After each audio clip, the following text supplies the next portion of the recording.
Bismillahirrahmanirrahim. Assalamualaikum warahmatullahi wabarakatuh. Alhamdulillahirabbil alamin wassalatu wassalamu ala asyrofil anbiya'i wal mursalin sayyidina wa maulana Muhammadin wa ala alihi wa sahbihi ajma'in. Amma ba'd. Terima kasih para pemirsa yang sudah setia dalam program kami hari ini, Majelis Sore, Majelis Kita Semua. Seperti biasa, program ini merupakan sebuah kolaborasi antara UIN Antasari dengan Duta TV untuk menyampaikan kajian-kajian Islami dengan tema yang berbeda setiap minggunya. Dan di edisi hari ini, kita akan membahas seputar konstitusi hijau dalam perspektif hukum Islam. Tentu saya tidak sendiri, ditemani hari ini dari tenaga pengajar juga dari UIN Antasari Banjarmasin, tepatnya di Fakultas Syariah, yakni ada Bapak Jalaluddin PhD. Assalamualaikum Pak. Waalaikumsalam warahmatullahi wabarakatuh. Bagaimana kabarnya Pak? Alhamdulillah baik. Alhamdulillahirabbil alamin. Kalau boleh tahu Pak, di UIN Antasari sendiri berapa lama sebenarnya Bapak Jalaluddin sudah mengajar? Sudah 31 tahun. 31 tahun. Iya, Belum sudah. lahir tuh saya Pak. Betul sekali. Ini kita bicara mengenai mengajar ini sendiri kan ada polanya, kemudian juga ada dinamikanya. Ketemu sama mahasiswa baru setiap tahunnya, itu gimana Pak? Ada semangat tersendiri pada saat mengajar? Ya, tentu saja kata teman-teman, menjadi dosen itu selalu awet muda. Selalu awet muda. Ya, karena setiap tahun ketemu dengan anak-anak yang lebih muda daripada yang lewat gitu kan. Berganti begitu, sehingga situasinya tetap fresh gitu. Oke. Ya. Dan ilmu mau tidak mau untuk terus mengikuti apa yang kemudian juga sesuai zamannya gitu Ya, Pak ya. tentu saja semua ilmu diupdate ya, dikembangkan sedemikian rupa, bahkan juga bahan-bahan ajar kita juga hasil-hasil penelitian terbaru. Mhm. Ya, jadi kita mengembangkan bahan ajar sedemikian rupa menyesuaikan dengan keperluan tentu saja. Betul, karena tentu juga itu sebagai bagian dari tugas tenaga pengajar gitu Pak ya, Ya. terutama dalam hal ini dosen, untuk kemudian juga bisa terus mengupdate apa saja ilmu yang kemudian hari ini lagi berkembang. Nah, bicara mengenai tema kita pada hari ini, yakni konstitusi hijau dalam perspektif hukum Islam. Kita mau lebih tahu Pak mengenai tema yang akan kita bahas. Boleh disampaikan langsung oleh Baik. Bapak Jalaluddin. Silahkan. Bismillahirrahmanirrahim. Alhamdulillahirabbil alamin wassalatu wassalamu ala Rasulillah nabiyina Muhammadin wa ala alihi washabihi ajmain. Para pemirsa yang budiman, kita hari ini bicara mengenai konstitusi hijau.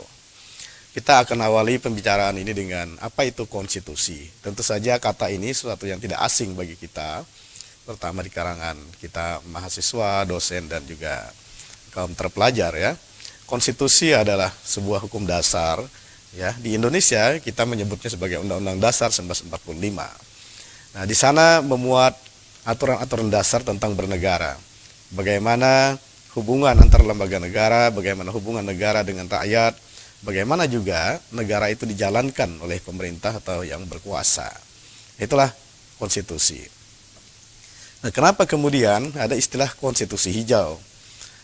Konstitusi hijau ini sebenarnya adalah berawal dari kesadaran masyarakat internasional tentang pentingnya pemeliharaan terhadap lingkungan hidup. Karena dirasakan bahwa aktivitas manusia di permukaan bumi, termasuk adalah pembangunan yang dilakukan oleh manusia, itu dapat menyebabkan kehancuran lingkungan. Baik itu kehancuran yang memang secara langsung dampak dari pembangunan itu sendiri, maupun yang tidak langsung dampak dari pembangunan itu. Dan juga tidak kalah pentingnya bahwa aktivitas manusia di dalam mengelola lingkungan hidup, yang mereka itu adalah kadang-kadang juga sebagian sebagai pengusaha dan berusaha kehidupannya di memanfaatkan lingkungan hidup secara langsung. Mereka melakukan pertambangan, perkebunan, dan sebagainya, dan itu juga ternyata berdampak negatif terhadap lingkungan hidup itu sendiri dan juga kelangsungan hidup makhluk yang ada di permukaan bumi ini. Nah, oleh karena itulah maka kemudian di tahun 1972 dibuat sebuah deklarasi Stockholm yang isinya adalah kesadaran bahwa manusia perlu hidup dengan lingkungan yang bersih, lingkungan yang sehat, yang kemudian dapat mengantarkan manusia kepada kehidupan yang baik. Dan juga bahwa alam semesta, planet bumi ini tidak hanya dipergunakan oleh generasi sekarang, juga harus diwariskan dalam keadaan baik kepada generasi-generasi berikutnya. Oleh karena itu tanggung jawab generasi saat inilah untuk melestarikan lingkungan hidup itu, agar nanti ketika diserahkan kepada generasi berikutnya, warisan ini tetap dalam keadaan baik, mereka bisa hidup dengan baik, mereka bisa menikmati alam dengan sebaik-baiknya, sebagaimana seharusnya manusia hidup dengan kebaikan-kebaikan itu. Nah itu makanya kemudian pengaturan-pengaturan mengenai bagaimana kewajiban pemerintah, kewajiban korporasi, pengusaha, kemudian rakyat juga sebagai warga negara mengatur tentang lingkungan hidup ini. Dinaikkanlah kemudian norma-norma pengaturan lingkungan hidup itu kepada konstitusi. Sehingga kemudian konstitusi menyatakan adanya kewajiban bagi negara, bagi korporasi, dan semua pihak untuk memelihara lingkungan hidup, agar lingkungan hidup ini dapat terpelihara dengan baik. Jadi begini, konstitusi hijau itu adalah konstitusi yang di dalamnya juga mengatur mengenai kewajiban negara, kewajiban korporasi, dan seluruhnya untuk memelihara lingkungan hidup. Jadi sekarang kalau di Indonesia, itu tidak hanya sekedar dalam undang-undang, tetapi juga ada di dalam konstitusi, ada di dalam undang-undang dasar. Jadi pengaturan mengenai keharusan memelihara lingkungan hidup itu sudah naik ke level konstitusi, ke level undang-undang dasar. Artinya apa? Artinya pengaturan untuk memelihara lingkungan hidup dari aktivitas manusia yang dapat menghancurkan lingkungan hidup itu sudah sangat kuat pengaturannya, yakni ada di dalam Undang-Undang Dasar 1945. Nah itulah yang dimaksud dengan konstitusi hijau, yakni konstitusi Undang-Undang Dasar 1945 yang berorientasi kepada pemeliharaan lingkungan. Jadi istilah hijau itu adalah simbol ya dari lingkungan yang baik dan sehat begitu. Itu yang menjadi kunci utama. Kita ketahui memang bumi yang hari ini kita pijak dan hari ini kita tinggali adalah tempat yang sama waktu manusia pertama kemudian diciptakan oleh Allah, yakni Nabi Adam begitu. Dengan begitu banyak jutaan tahun istilahnya, dengan kondisi hari ini yang perkembangan zaman, kemudian juga lingkungan yang karena terjadi beberapa faktor ya, dengan kondisi usaha-usaha yang tadi Bapak sebutkan dijalankan, sehingga pasti ada dampak dengan kondisi yang kemudian dikhawatirkan untuk di kemudian hari begitu Pak. Sejauh mana sebenarnya peranan kita yang diatur dalam Islam begitu sebagai seorang manusia untuk bisa menjaga kelestarian alam, mengingat toh dari awal pun juga istilahnya pasokan atau istilahnya potensi yang kemudian juga di bumi ini seolah-olah tidak ada habisnya begitu yang Allah ciptakan. Iya. Jadi kalau pertanyaannya bagaimana peranan kita ya untuk memelihara kelangsungan kehidupan ini dalam perspektif Islam, ayat-ayat Al-Quran banyak sekali yang menyinggung persoalan keharusan manusia ya melestarikan lingkungan hidup, melestarikan planet bumi ini. Baik. Umpamanya di antara sekian banyak ayat itu kita yang sangat populer umpamanya adalah surah Ar-Rum ayat 41 umpamanya, zaharal fasadu fil barri wal bahri bima kasabat aydin nas liyuziqahum ba'dallazi amilu la'allahum yarji'un. Ya Allah menjelaskan, menegaskan telah nampak ya kerusakan di lautan dan di daratan. Kenapa? Akibat perbuatan tangan manusia, akibat aktivitas manusia yang serakah, yang secara berlebihan mengeksploitasi sumber daya alam, sehingga kemudian terjadi perubahan yang dapat menyebabkan terjadinya ketidakseimbangan ya di dalam kehidupan lingkungan hidup. Akhirnya lingkungan hidup menjadi berubah, kemudian juga daya tampung barangkali berubah sehingga dapat menyebabkan banjir dan kerusakan-kerusakan lainnya. Nah, itu bagian daripada gambaran bahwa manusia dengan aktivitasnya dapat menyebabkan terjadinya kerusakan di daratan, di lautan, dan juga pencemaran yang terjadi di lautan itu juga aktivitas manusia. Ya, tidak ada pencemaran kalau tidak bukan aktivitas manusia. Nah, oleh karena itu kerusakan itu sebenarnya untuk mengingatkan kembali kepada manusia bahwa dengan kerusakan itu dapat menyebabkan bahayanya kehidupan manusia di permukaan bumi. Oleh karena itu, agar manusia kembali ke sunnatullah, kembali kepada aturan-aturan Allah sesuai dengan siklus di dalam alam. Jadi keseimbangan alam harus dipelihara sesuai dengan sunnatullah. Itu salah satu ayat. Masih ada ayat yang lain yang bicara mengenai ini, bahwa Allah Subhanahu wa taala melarang kita melakukan kerusakan. Wala tufsidu ba'da islahiha. Janganlah kalian merusak bumi, merusak planet bumi ini, merusak bumi setelah Allah menciptakan dengan baik. Artinya apa? Allah itu menyediakan bumi ini untuk kehidupan manusia dan juga makhluk hidup yang lain, lengkap dengan tumbuh-tumbuhan, dengan binatang, air, udara dan sebagainya, seluruh untuk kehidupan manusia dan juga makhluk hidup yang lain. Oleh karena itu, yang seimbang seperti itu, yang sudah baik seperti itu, ini baik kan ciptaan Allah, jangan kemudian dirusak oleh manusia. Dan banyak lagi ayat-ayat yang lain berkaitan dengan larangan kepada kita, kepada manusia untuk melakukan kerusakan. Tidak boleh melakukan kerusakan di permukaan bumi. Nah, itu sebenarnya nanti kita akan bahas lagi bagaimana berjalannya konstitusi, kemudian juga dari sisi yang lain kita melihat bagaimana hukum Islam bisa kemudian memberikan sinergi antara konstitusi dan hukum Islam, keberlakuannya di tengah-tengah kehidupan masyarakat kita seharusnya seperti apa gitu, idealnya seperti apa untuk kemudian juga menjembatani apa saja yang kemudian juga sudah dipayungi dari sisi hukum negara, kemudian juga dari segi hukum Islam kita sebagai umat muslim, untuk sejauh mana tadi peranan atau kemudian juga sinergitas dan kolaborasi yang dilakukan agar bersama-sama berpartisipasi dalam menjaga lingkungan dan kelestarian alam yang tentu menjadi tugas bagi kita semua sebagai warga negara. Kita akan kembali, tetaplah bersama kami dalam program Majelis Sore, Majelis Kita Semua.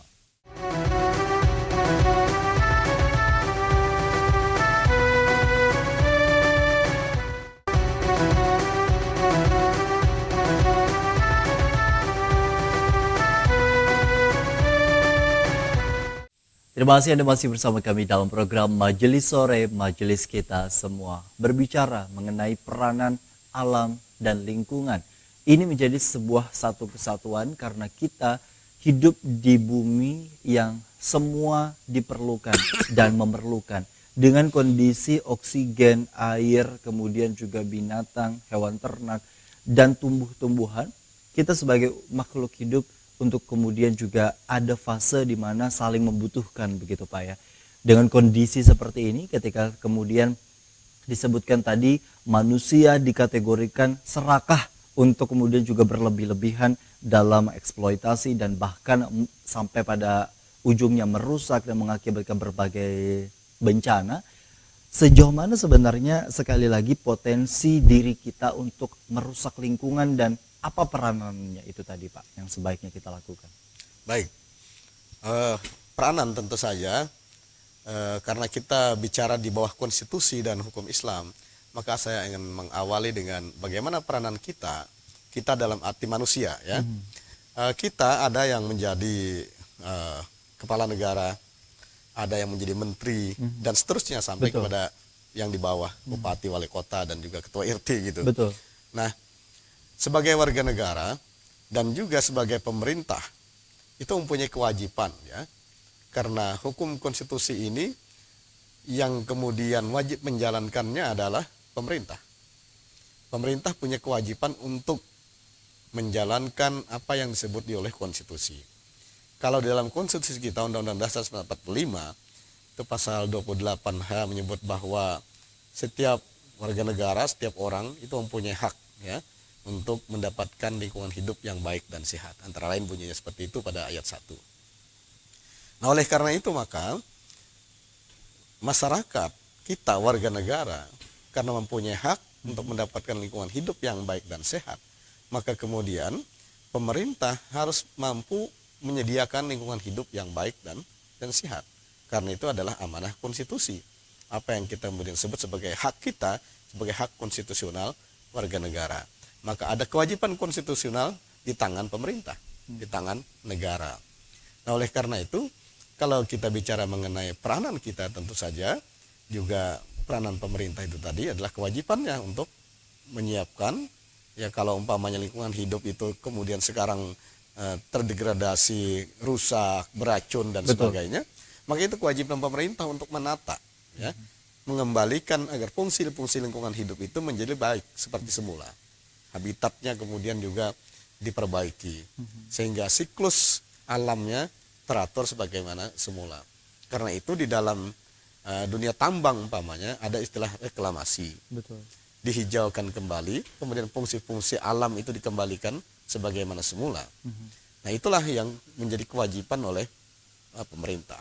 Kita sebagai warga negara juga tentu saja, karena negara kita adalah negara demokrasi dan negara hukum, maka kita juga mempunyai hak untuk mengontrol, ya, perusahaan-perusahaan mana kemudian yang melakukan kerusakan, yang belum memenuhi kewajibannya, itu kita bisa ingatkan, wa tawassaw bil haqqi wa tawassaw bis sabr, kan begitu kewajiban kita.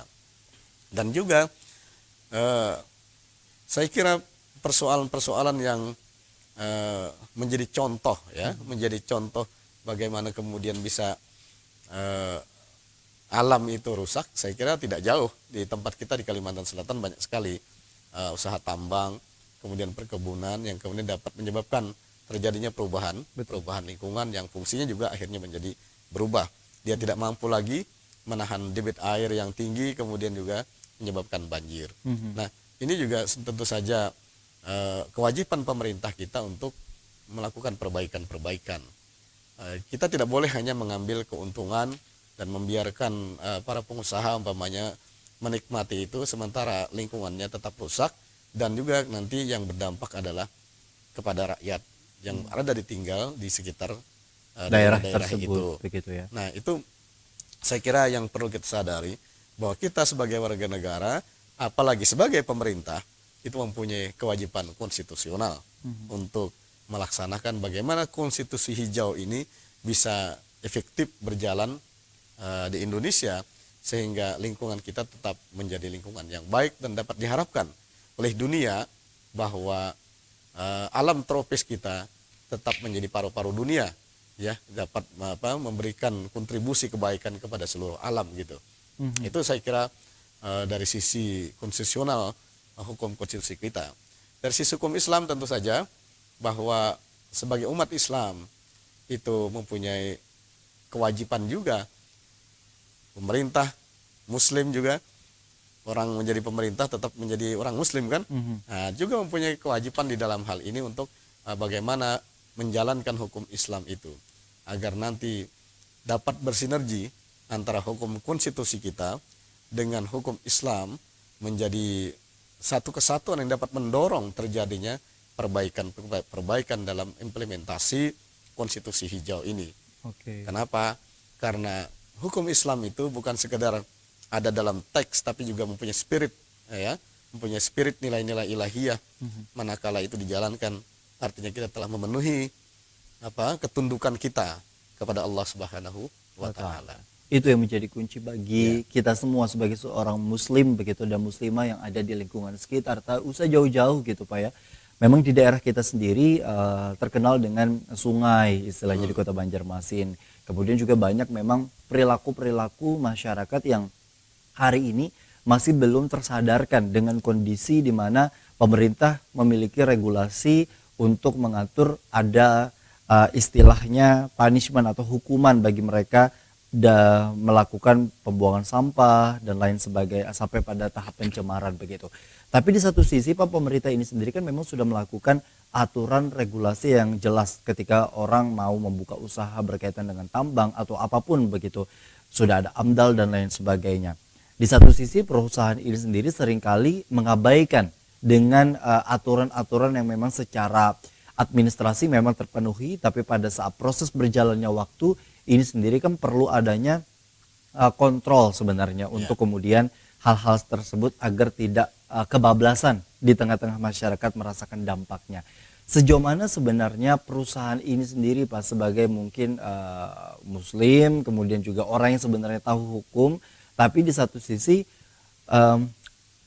mungkinkah mereka juga tergolong dengan orang yang serakah dan berlebih-lebihan itu tadi ketika mereka tidak melaksanakan aturan yang ada di sebuah negara, terutama berkaitan dengan lingkungan itu tadi. Iya, tentu saja sebagaimana tadi disebut, perusahaan ini, korporasi ini sebelum melakukan aktivitas pertambangan, tentu saja mereka secara regulasi harus mendapatkan izin dulu kan. Nah, izin itu mengharuskan ada berbagai syarat yang dipenuhi oleh perusahaan. Dan juga kontrak itu mempersyaratkan A, B, C, D dan seterusnya ketika melakukan usaha-usaha pertambangan umpamanya. Nah, tentu saja semua itu ketika berjalan ya, umpamanya terjadi eksploitasi terhadap batu bara, pengerukan batu bara, dibawa kemudian diolah dan sebagainya. Semua itu kan harus dikontrol ya oleh pemerintah, oleh yang berwajib begitu. Ya, kalau yang ditanyakan itu tentu saja kita melihat kepada bagaimana aspek penegakan hukum di kita. Biasanya penegakan hukum di kita agak sulit ya ketika kita sudah masuk ke wilayah pertambangan ini. Kadang-kadang ada satu dan lain hal yang menyebabkan kemudian korporasi atau perusahaan itu menjadi agak sulit ya dijangkau oleh hukum untuk memaksa mereka mematuhi peraturan perundang-undangan. Apalagi umpamanya terkait dengan reklamasi. Nah, ini pengaturannya saya kira juga harus kemudian dipertegas lagi. Bagaimana pengaturan reklamasi itu? Kan pengaturan reklamasi itu sebenarnya ketika perusahaan pertambangan itu melakukan eksploitasi kemudian selesai, dia segera harus melakukan perbaikan gitu. Ya, tidak boleh kemudian dibiarkan begitu saja yang dapat menyebabkan terjadinya bencana. Jadi kewajiban itu antara lain juga harus kemudian dipaksakan ya oleh aparat penegak hukum kepada pihak korporasi atau perusahaan agar mereka mau melakukan itu. Karena kalau dibiarkan kemudian ya dapat menyebabkan sesuatu yang lain hal, itu bisa nyawa taruhannya. Umpamanya begini, kalau galian tambang batu bara itu dibiarkan, kemudian datang hujan dan kemudian banjir, dari situ kemudian keluar air yang bercampur racun ya, kemudian melimpah ke daerah-daerah perkampungan, itu akan banyak sekali yang mendapatkan dampak buruknya. Betul. Pengalaman di kita itu berdasarkan hasil-hasil penelitian saya sendiri dan kawan-kawan juga, itu antara lain perkebunan tidak subur lagi, kemudian sawah juga tidak subur, bahkan ketika akan terjadi panen juga harus rusak begitu, dan juga daerah-daerah tambak itu juga tidak bisa dimanfaatkan airnya, sehingga tercemar gitu, ya, tercemar, dan itu menyebabkan hilangnya hak-hak ekonomi, hak-hak kesehatan masyarakat. Kembali lagi terjadi pelanggaran hukum yang serius di sini. Jadi di satu sisi memang ekonomi kemudian juga bertumbuh, berkembang di daerah itu karena dengan hadirnya perusahaan untuk ibaratnya sebagai pemasukan negara juga, tapi di satu sisi masyarakat merasakan sekali dampaknya ketika perusahaan itu kemudian tidak menjalankan tugasnya istilahnya dengan proporsional gitu Pak ya. Kita juga mau tanya nanti Pak berkaitan dengan adakah cerita di masa-masa zaman Rasulullah begitu berkaitan dengan lingkungan. Karena kan ini juga istilahnya ada sedikit perbedaan. Istilahnya pada zaman dulu kan di padang pasir yang kemudian juga belum sebanyak sekarang istilahnya mengenai hutan, kemudian juga berbagai aneka ragam hayati istilahnya, dengan kondisi di mana Indonesia ini sendiri dikatakan sebagai negara yang luar biasa dengan berbagai potensinya. Nah, adakah kemudian juga Rasulullah itu kemudian di zaman itu memberikan aturan atau kemudian juga secara langsung memberikan masukan begitu Pak kepada para warganya? Kita nanti akan belajar bersama pemirsa, tetaplah bersama kami di segmen selanjutnya di Majelis Sore, majelis kita semua.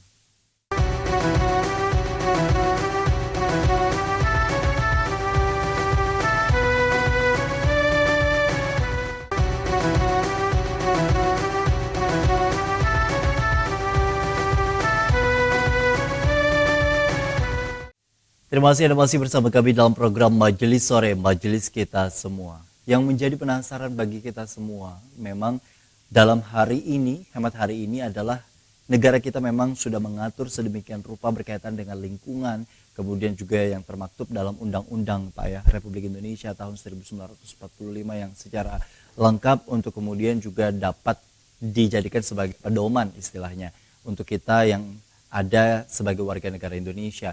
Tapi kita juga mau melihat sejarah kembali Pak pada zaman Rasulullah. Adakah cerita-cerita yang kemudian juga dapat kita ambil hikmahnya atau menjadi sebagai gambaran juga dan contoh tentu untuk kita sebagai umat muslim berkaitan dengan lingkungan begitu. Iya, tentu saja. Pertama, ayat-ayat yang sudah kita sampaikan dari Al-Quran itu menunjukkan bagaimana Islam mengatur persoalan lingkungan, terutama asas-asas yang berkaitan dengan ketidakbolehan, larangan. Ya, larangan untuk merusak lingkungan. Karena apa? Karena sejarah juga membuktikan bahwa Fir'aun dan orang-orang terdahulu yang melampaui batas itu adalah dikategorikan orang-orang yang melakukan kerusakan di permukaan bumi. Wala tufsidu fil ardi gitu kan. Kita dilarang melakukan kerusakan di permukaan bumi. Atau juga ada Al-Qur'an menantang kepada kita, apakah kalian tidak melihat bagaimana kerusakan di permukaan bumi akibat kezaliman masa lampau yang harusnya menjadi iktibar bagi kita. Nah, dalam konteks umpamanya bagaimana Rasulullah memberikan panduan kepada umat Islam terkait dengan lingkungan ini, umpamanya ada riwayat mengatakan begini, man qata sidratan fayasubullahu ra'sahu finnar. Barang siapa yang memotong kayu ya kecil tanpa alasan, dia diancam dengan dicelupkan oleh Allah Subhanahu wa taala kepalanya ke dalam neraka. Ya. Artinya apa? Kalau kita ingin belajar dari riwayat ini bahwa kita tidak boleh memotong bahkan kayu kecil berduri tampak tidak berguna. Tapi kalau kita potong tanpa alasan itu tidak boleh dilakukan. Dan itu ancamannya berat begitu. Nah, kalau kita ambil iktibar di sini, apalagi kalau kita melakukan kerusakan di lingkungan yang kemudian jelas-jelas manfaatnya bagi kehidupan, entah itu manusia maupun juga makhluk hidup yang lain, tentu saja sangat dilarang. Jadi di samping itu kita juga umpamanya ketika kencing itu tidak dibenarkan di dalam Islam. Kita kencing di lubang-lubang yang dimungkinkan di dalamnya ada makhluk hidup seperti semut ya atau makhluk hidup yang lain, akan terganggu mereka. Atau juga di dalam di telaga yang tergenang, karena akan tercemar dari kotoran manusia. Itu tidak boleh di dalam Islam diatur sedemikian rupa. Baik, sampai sedemikian rupa. Ya. Artinya Islam kemudian hari ini menjawab akan berbagai hal-hal yang mungkin sejauh ini sudah dilakukan, tapi ternyata ketika kondisi di mana ayat atau sejarah tadi kemudian juga menyebutkan bahwa sampai pada tanpa alasan pun dicelupkan kepalanya kepada neraka, ini sendiri kan Pak perlu adanya kesadaran. Seringkali masyarakat ini bisa jadi lalai, bisa jadi tidak tahu, bisa jadi memang dengan alasan bahwa ekonomi yang kemudian juga menjadi bagian mendasar di mana seseorang itu untuk kemudian merasa lebih praktis, merasa lebih hemat, atau bahkan merasa ini akan menguntungkan baginya tanpa memperhatikan akan dampak yang terjadi. Mungkin tidak 5-10 tahun kemudian, tapi beberapa waktu kemudian begitu. Nah, sejauh mana sebenarnya perilaku kita Pak untuk bisa mengelola apa saja yang ada di lingkungan, di mana kita sesama kita pun juga sudah mulai banyak begitu yang abai akan masalah lingkungan ini sendiri. Paling hal kecil adalah slogan yang buang sampah sembarangan itu sama sekali tidak dibenarkan. Tapi seringkali banyak dari kita yang masih melakukan itu semua. Ya, itu artinya gini, masyarakat kita memerlukan lebih banyak edukasi, pembelajaran terkait dengan lingkungan. Bisa jadi ya, masalah lingkungan ini kalau kita mau presentasikan di kalangan dai umpamanya, khatib Jumat, itu kan jarang. Betul. Yang menyampaikan bagaimana ajaran Islam tentang pengelolaan lingkungan. Itu jarang sekali, bahkan majelis taklim saya kira juga jarang mengemukakan itu. Seringkali kan kalau di tempat kita ini wali si anu gitu. Itu seringkali yang dibicarakan di dalam majelis taklim. Oleh karena itu jarang sekali masyarakat kita mendapatkan informasi bagaimana ajaran Islam tentang pengelolaan lingkungan hidup. Oleh karena itu sekali lagi perlu edukasi kepada mereka. Nah, biasa memang di dalam kehidupan dunia modern seperti ini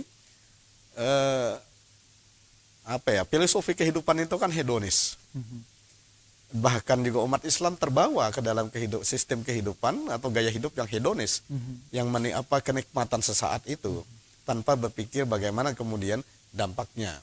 Nah, ini saya kira perlu juga diedukasi bahwa kehidupan itu tidak dinilai dari aspek material. Kebahagiaan itu tidak dinilai dari aspek banyaknya harta benda. Tidak dinilai dari kedudukan dan seterusnya. Sebagaimana diajarkan di dalam Islam yang sebenarnya begitu.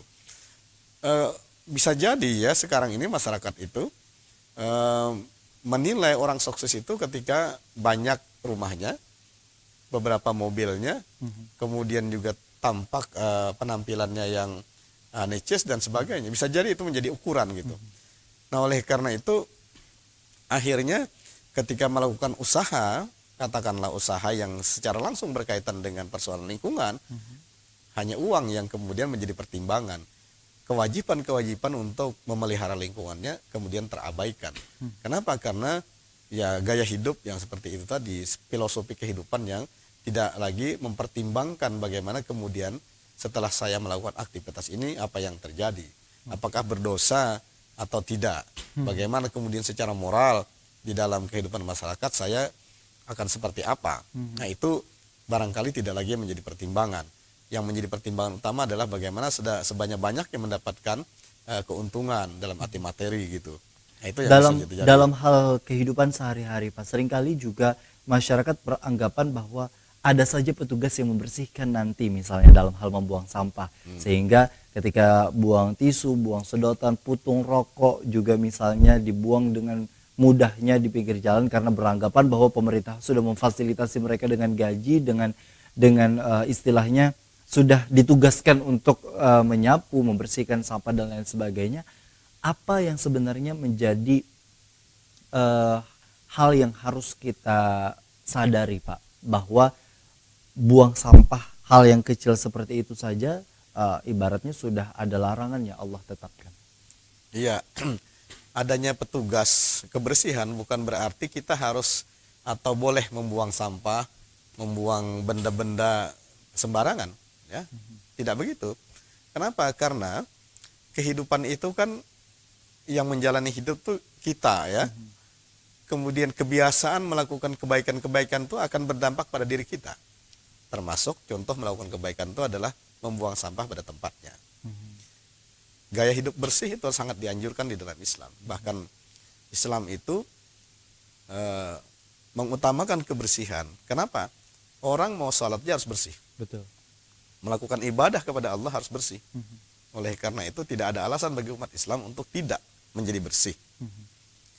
Mestinya kebersihan di dalam ibadah ini harus terbawa ke dalam kehidupan realitas keseharian.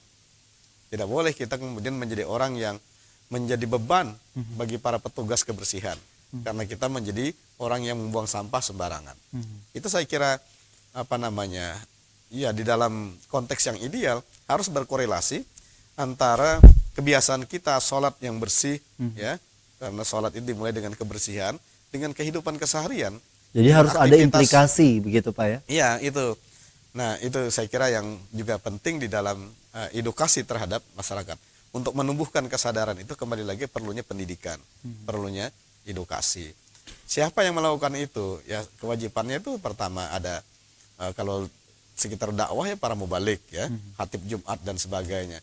Dan juga tidak kalah pentingnya adalah pemerintah dalam hal ini, karena kalau kita kaitkan tadi dengan konstitusi hijau, itu adalah kewajiban pemerintah untuk mengimplementasikan bahwa lingkungan harus tetap terjaga dan bisa diwariskan kepada generasi yang akan datang dalam keadaan sebaik-baiknya supaya mereka juga bisa hidup dalam keadaan yang baik gitu. Itu yang menjadi PR bagi kita semua, bukan hanya pemerintah dalam hal ini, tapi juga istilahnya masyarakat untuk bisa mengubah perilaku-perilaku yang sudah keliru selama ini begitu Pak ya, dan juga abai. Seringkali masyarakat dan kita semua abai karena dengan adanya perspektif itu tadi, sehingga perlu adanya edukasi dan juga tuntunan dalam berbagai aspek kehidupan untuk kita bisa melakukan peribadahan bukan hanya secara ritual saja gitu Pak ya, tapi juga di dalam bersosialisasi dan berlingkungan.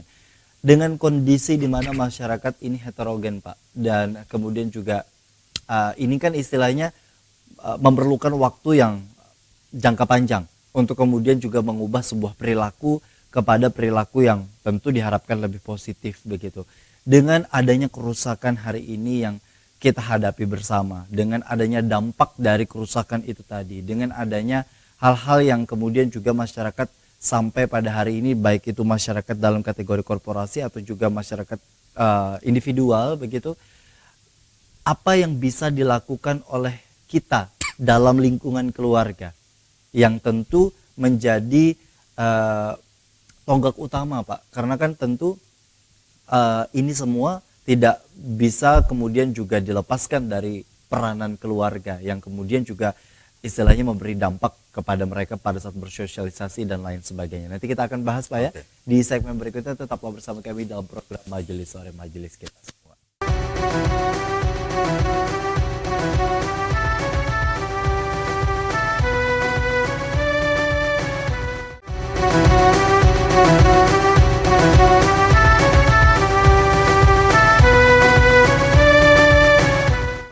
Terima kasih Anda masih bersama kami dalam program Majelis Sore Majelis kita semua.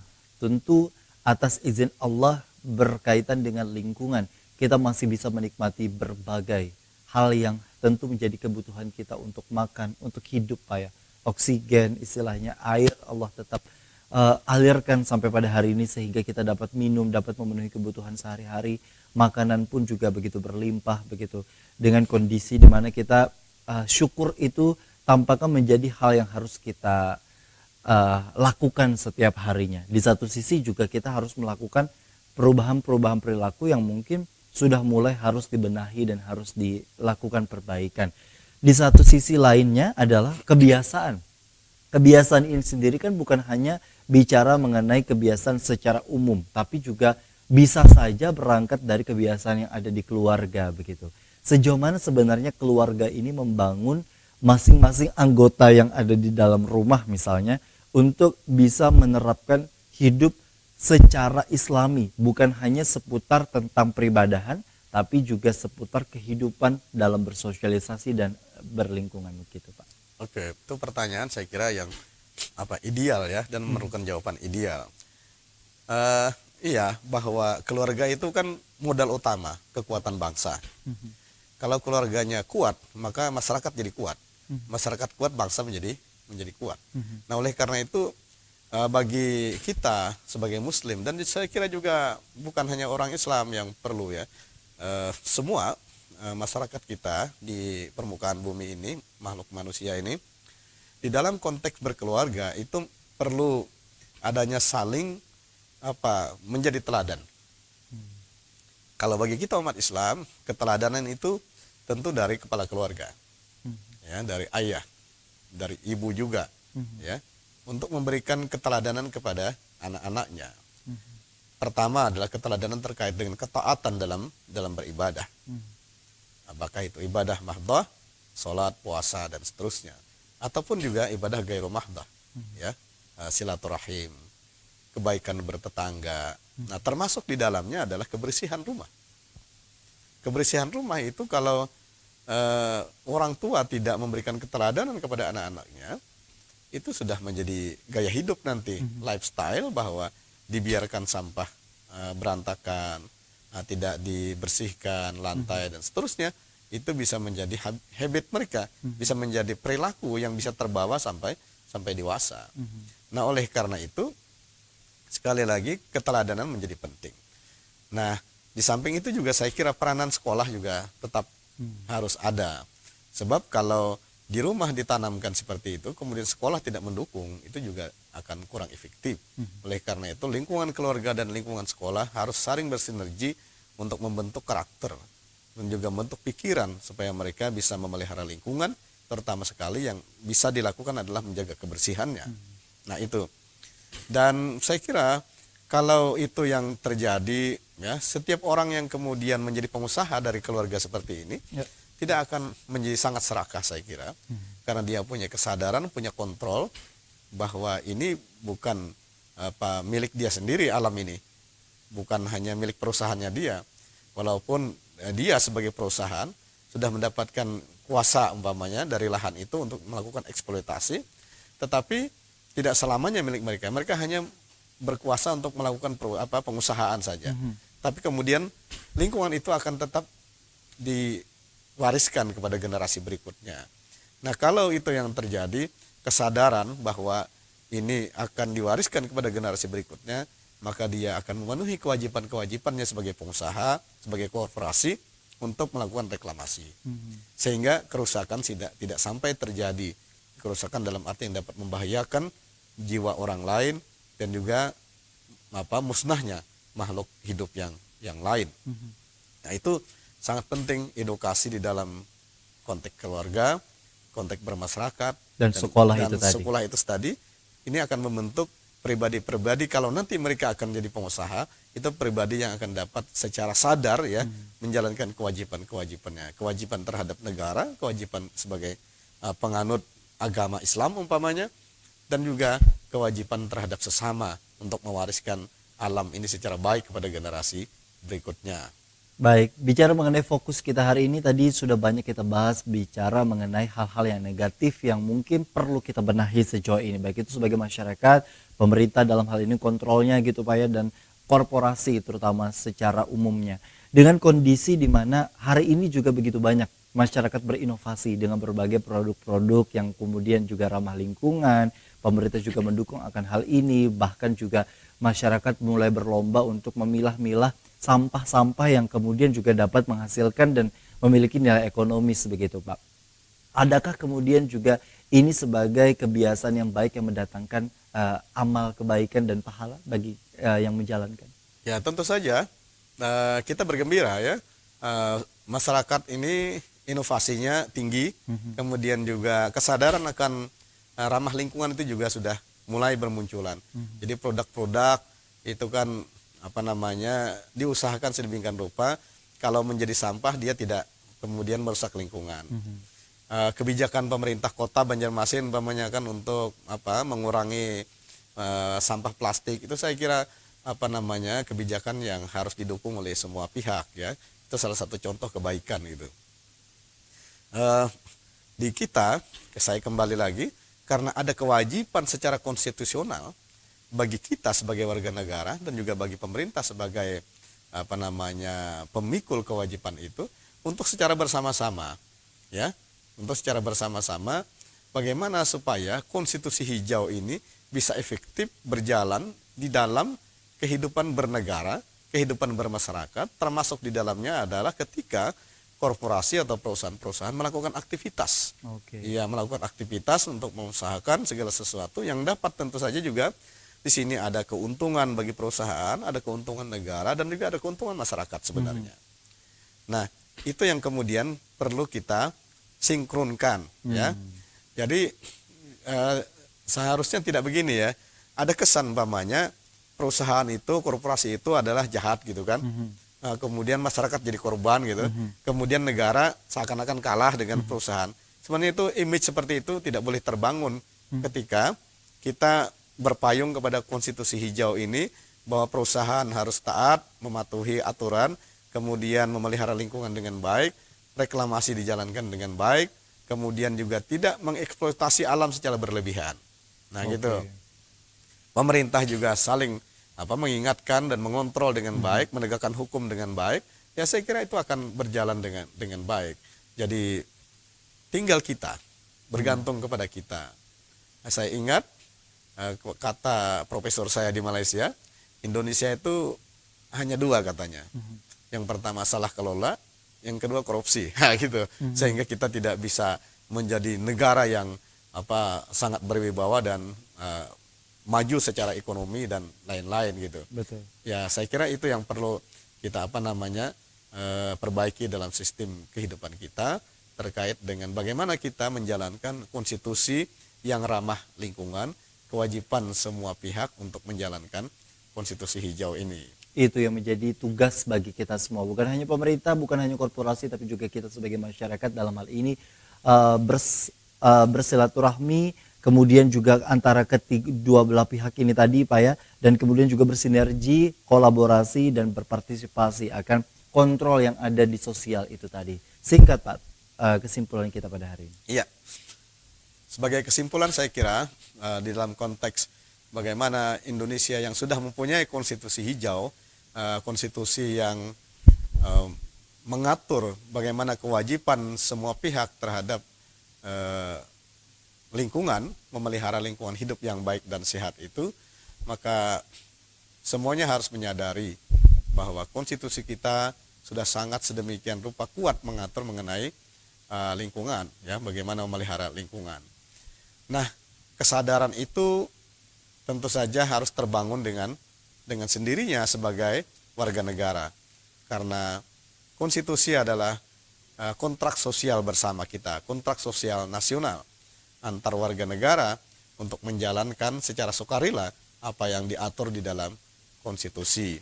Jadi kalau kita ingin menjadi warga negara yang baik, tentu saja sesuai dengan peranan kita masing-masing, kita harus menjalankan konstitusi itu. Sebagai pengusaha, menjadilah pengusaha yang dengan usahanya lingkungan. Menjadi pejabat, menjadi polisi, menjadi TNI, berorientasilah bagaimana kemudian membantu perusahaan, membantu pemerintah untuk memelihara lingkungan. Kenapa demikian? Karena kita juga sebagai warga negara harus sadar bahwa kita punya anak, kita punya cucu, yang kemudian mereka akan hidup setelah kita. Tentu saja kita tidak ingin melihat mereka hidup dalam keadaan tidak baik, hidup dalam lingkungan yang beracun, dan sebagainya. Oleh karena itu, marilah alam ini, lingkungan hidup kita ini, kita wariskan kepada anak cucu kita dalam keadaan yang terbaik. Oleh karena itu, perlu kesadaran kita secara bersama-sama untuk memelihara lingkungan hidup kita. Terima kasih. Itu yang menjadi kunci bagi kita semua pemirsa, karena tentu tugas itu adalah bagian dari kewajiban kita dan hak-haknya kemudian hari kita dapat nikmati, bukan hanya untuk diri kita tapi juga untuk anak cucu kita yang tentu insya Allah mereka semua menjalankan dan mendapatkan dari apa yang sudah kita tanam hari ini dinikmati di kemudian hari. Terima kasih Pak Jalaluddin yang tentu sudah hadir dalam program Majelis Sore edisi hari ini. Terima kasih juga bagi para pemirsa yang di rumah yang sudah menyaksikan program Majelis Sore edisi hari ini. Tugas kita bersama adalah menjaga lingkungan, dimulai dari hal kecil, di rumah memilah sampah, kemudian juga tidak membuang sampah sembarangan, dan kemudian juga apalagi ke sungai begitu Pak ya, karena tentu itu menjadi hal yang melanggar aturan. Di satu sisi juga tadi banyak sudah disampaikan berkaitan dengan hukuman-hukuman yang kemudian juga didapatkan ketika kita semua lalai dan juga abai apa yang sudah menjadi kewajiban kita untuk menjaga keluarga dan juga lingkungan alam sekitar kita. Akhirnya saya Gusti Muhammad Hermawan dan Pak Jalaluddin PhD mengucapkan terima kasih atas perhatian dan kebersamaan Anda. Wassalamualaikum warahmatullahi wabarakatuh. Majelis Sore, majelis kita semua.